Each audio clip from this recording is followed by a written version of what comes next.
Good evening, friends, and welcome to our nightly meditation practice. As we do each night, we will begin by paying homage to the Buddha. Namo tassa bhagavato arahato samma sambuddhassa. Namo tassa bhagavato arahato samma sambuddhassa. Namo tassa bhagavato arahato samma sambuddhassa.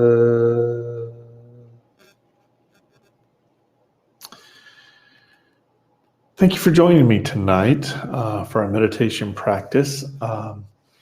And as we often do prior to beginning our meditation, I discuss a topic that is on my mind regarding the Dhamma and how it presents something for me and perhaps for you to meditate upon.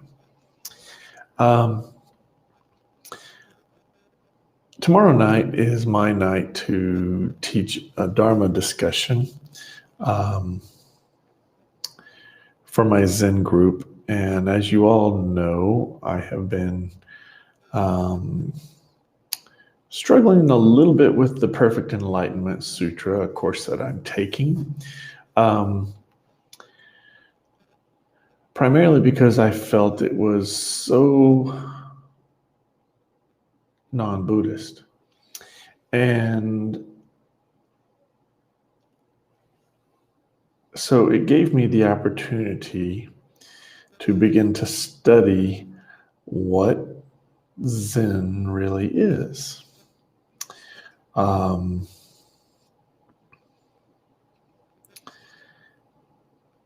And it is, in my opinion, not just my opinion, it is a vehicle to teach Taoism.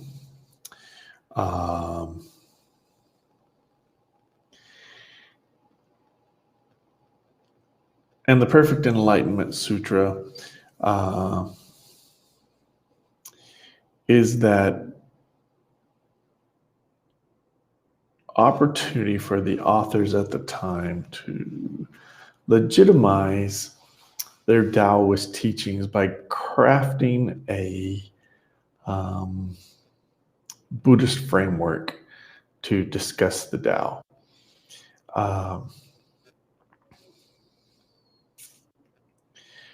And that's what it is.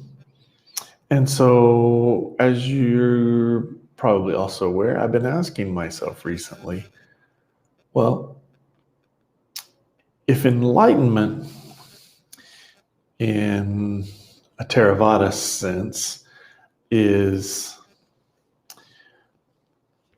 the elimination of fetters in a sense that eventually you eliminate them all and attain liberation, or an end to the cycle of samsara. Emancipation, it is sometimes called. But there are stages of enlightenment in Theravada Buddhism, and those stages represent how close one is becoming in abandoning fetters, or those things that tie us down, those things that hold us back from our liberation. And the more fetters you abandon, the higher level of enlightenment one attains, until one has abandoned all the fetters and one attains liberation. That's the definition of enlightenment, which is, in effect, the cessation of suffering. And as the cessation of suffering occurs, the end of karma occurs. And thus the end of the cycle of samsara. And so I've been asking myself, if that is enlightenment that the Buddha taught, and I believe that it is, what is this enlightenment that the Tao sages, such as Lao Tzu,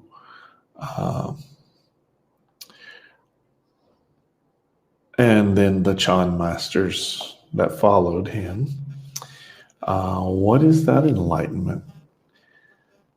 And I think that's what I'm going to talk about in my Dharma discussion tomorrow, is what are these different types of enlightenment that are described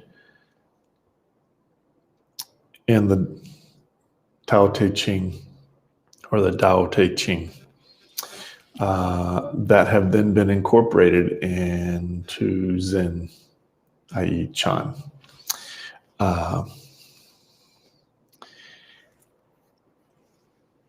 Because I find that Chan, Zen, and Buddhism, as it developed on the Indian subcontinent, are actually these concentric circles that overlap each other. Circles that have a common area. And that common area allowed a path, a way to teach the Tao. Because both focused on meditation, both focused on the rise and fall, or the rise and cessation of name and form, many of which can be experienced and understood when one is in a meditative state. So anyway, it's something to think about deeply and meditate on, and that is my intent. And so tonight, what I want to share is just, I want to share 2 chapters. There's 81 chapters in the Tao Te Ching, or the Tao Te Ching. There's 81 sections to it, chapters, very small verses, kind of. I want to share the first one, which is the basis of this absence and presence in Taoism. And then I want to share number 16, because it talks a little bit about enlightenment, as do many of them, but 16 just sits in my mind after having read it. So let me share that with you now.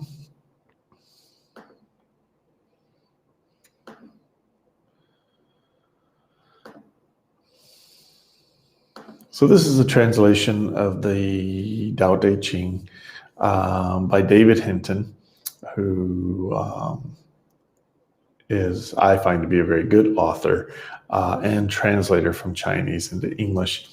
And I have read, or I'm in the process of reading, several of his books. So anyway, this is the first section of the Tao Te Ching. And it says this: a way called way isn't the perennial way. A name that names isn't the perennial name. The named is mother to the 10,000 things, but the unnamed is origin to all heaven and earth. In perennial absence, you see mystery, and in perennial presence, you see appearance. Though the two are one and the same, once they arise, they differ in name. One and the same, they're called dark enigma. Dark enigma, deep within dark enigma, gateway of all mystery. So I'll back up here just a smidgen. So in Tao, there are two concepts, two overarching concepts. One is absence and one is presence. And the absence is that origin fiber, whatever it is, mysterious as it is, but it's that origin fiber from which all things spring forth.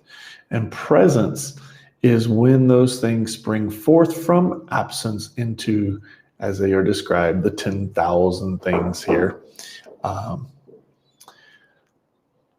And it states here that absence and presence are one and the same, although there are two. They are one and the same.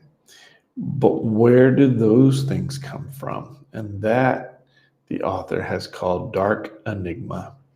Also just seen it translated as darkness. But that is the mother of both absence and presence. It's the non-dual element of this dualistic absence and presence. So if I can skip quickly here to 16, see how long this takes me to scroll through.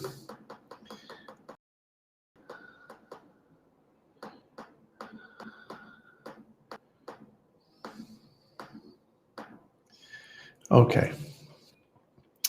Inhabit the furthest peripheries of emptiness and abide in the tranquil center. You can see he's talking about meditation here. There the 10,000 things arise, presence, and in them I watch the return, all things on and ever on, each returning to its root. Returning to the root is called tranquility. Tranquility is called returning to the inevitable unfurling of things. Returning to the inevitable unfurling of things is called constancy, and to understand constancy is called enlightenment. Without understanding constancy, you stumble deceived. But understanding constancy, you're all embracing and therefore impartial and therefore imperial and therefore heaven and therefore the way and therefore enduring, self-gone, free of danger.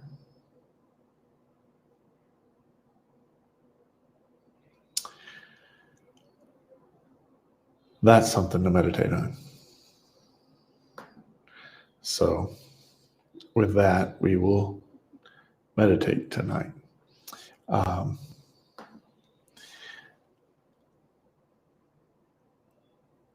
Again, I want to reiterate, to me, it's not Buddhism. It's Taoism. But there are concentric circles there. There's the meditation. There's the understanding, the rise and fall, or rise and cessation of name and form.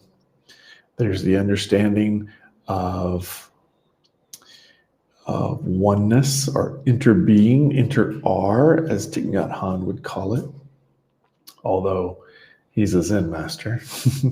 So he's explaining that oneness, but he explains it in a much more Buddhist sense than Lao Tzu does here. So I encourage you to think on those things, especially if you're a Zen practitioner and you're trying to find that balance, as I am, between the teachings of the Buddha and the Tao, and how each leads to a level of enlightenment, and what enlightenment it will bring you. And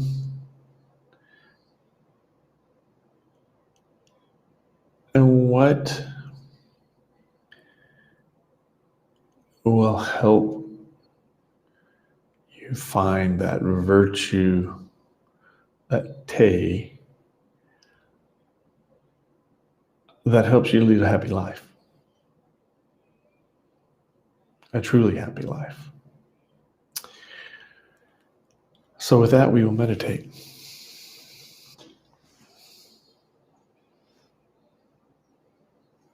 So I invite you to the bells. As we do each night, we will begin with 3 bells and end with 1 bell.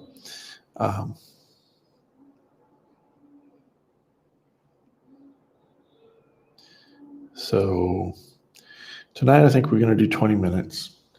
I have a lot more reading I need to do tonight.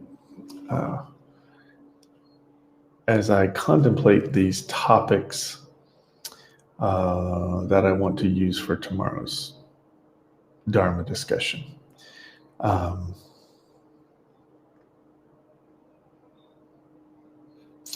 I need to do some more reading. So we're going to meditate just a little shorter tonight at 20 minutes. And then we will end with the reading of the Bodhicitta prayer as we do each night.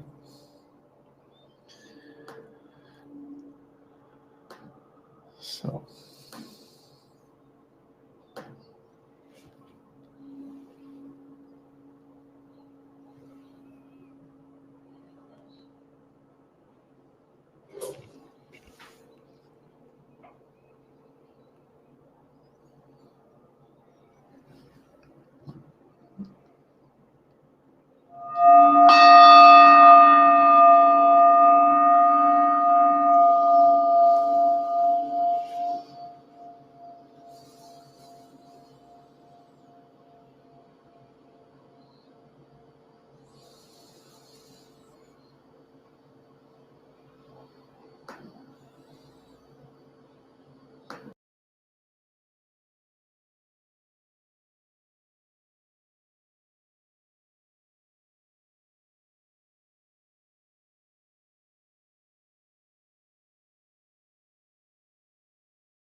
The Bodhicitta Prayer.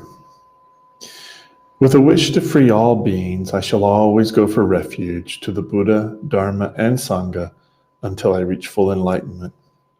Enthused by wisdom and compassion, today in the Buddha's presence, I generate the mind for full awakening for the benefit of all sentient beings.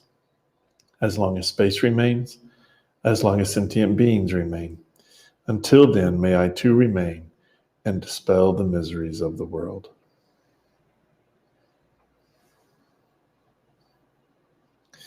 Thank you for joining me tonight for our meditation practice and our discussion. And I look forward to meeting with you again tomorrow night. Have a good evening.